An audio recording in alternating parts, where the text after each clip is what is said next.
Hello everyone, my name is Jake, and it's week probably 18, I believe. I'm not honestly sure. Now, normally we'd talk about politics, and there's a lot of politics news going on, but we're gonna have a little tiny exception because the New York Knicks, my team, I'm more of a baseball fan, but the New York Knicks won the finals. So we're just gonna be talking about that today because I want to.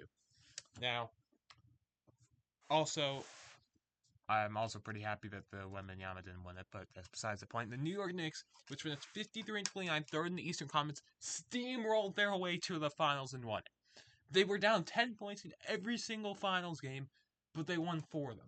Legitimately, they did not win the first quarter in all 5 of their games, and yet they won 4 out of 5 of them. In fact, they had the 29-point comeback a couple days ago. They had the 15-point comeback yesterday. It has been remarkable. There were fireworks after they won. So I'm just going to go over what happened. Now let's just start in the Eastern Conference Finals. The Eastern Conference first round. Now the Knicks, they won the first game, but then they went down.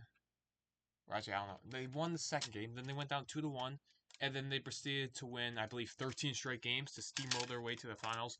I mean, what did they say in that locker room after the second loss in that series? They were down 2-1, won the 3 games in a row, won the next series by sweeping them, won the next series by sweeping them, then went 2-0 against the Spurs. What happened is my question.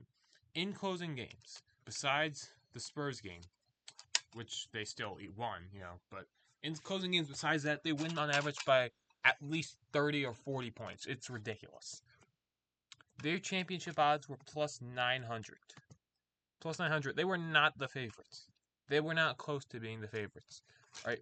This team has been continuously doubted all over social media, saying they can't beat the Eastern. They're saying that they can't beat the West. Well, they beat the West. I think they would have also beat Thunder pretty easily. This has been probably the greatest basketball team in my lifetime, besides the Warriors. Now, that may be a crazy take, but I mean, this team's ridiculous. Their record doesn't speak for how good they are. They may be 53-29, but this is the clutchest team of all time, and I don't know if that's up for debate. They were down 10 points every single game in the finals, and they won 4 out of 5 of them. That is ridiculous. Now, Game 3 I want to talk about specifically, because that was one of the greatest games I've ever seen. So, it started off, like normal, with a bullshit call on Wembanyama foul. He gets so many fouls because he's 7'4". I don't care how tall he is, it wasn't a foul. And as you can see, they were down by 29, I believe, in the third quarter. They started making a comeback. They went on a 10-0 run. And when the Knicks start making a comeback, you keep your TV on. I never turned off my TV. I had faith in this team. Alright. A lot of people were asleep. I wasn't. And they ended up coming back. They tied it, but then there was a couple free throws, which they made. Wembanyama also missed 2, of course.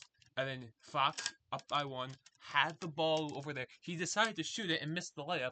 There was no reason to shoot it.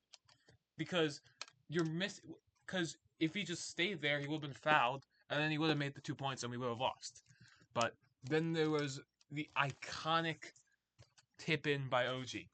We had Brunson throwing the 3, he missed it, goes back, he just comes out of nowhere, came out of China, and somehow got it in. That was one of the greatest plays ever. And then we had Cat tipped he tipped the shot in, and it ended up not scoring. And the series was pretty much over at that point because, looking back, it was over. I didn't think it was over. I thought we were definitely going to win, but it wasn't over. But looking back, there's no way they could have come back.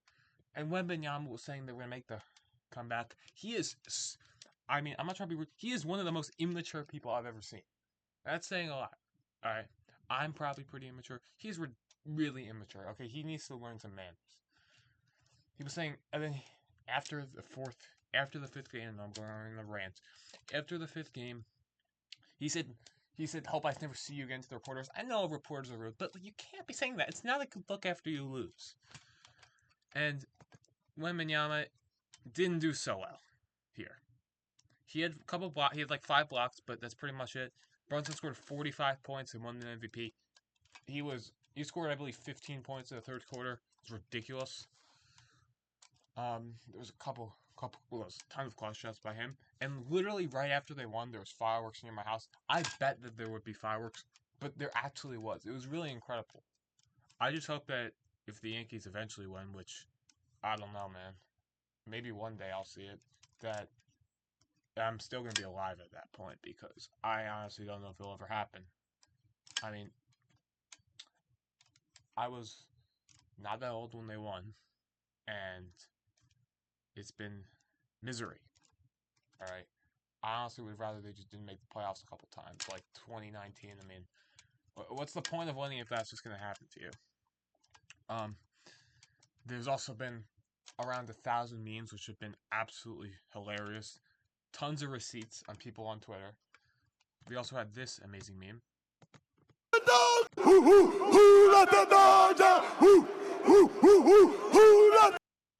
It's been absolutely amazing. This team, I think, going into next year, they probably won't be the favorites because the reporters are ridiculous. I think they're the favorites. I mean, it's been incredible so far. And I also think that Coach Mike Brown, I think he actually has stepped up this team. Even though Tom, okay, I love the guy, he probably was holding the Knicks back by some of the decisions he made. Because I feel like looking back last year, we could have definitely won um the finals, the conference finals, I mean.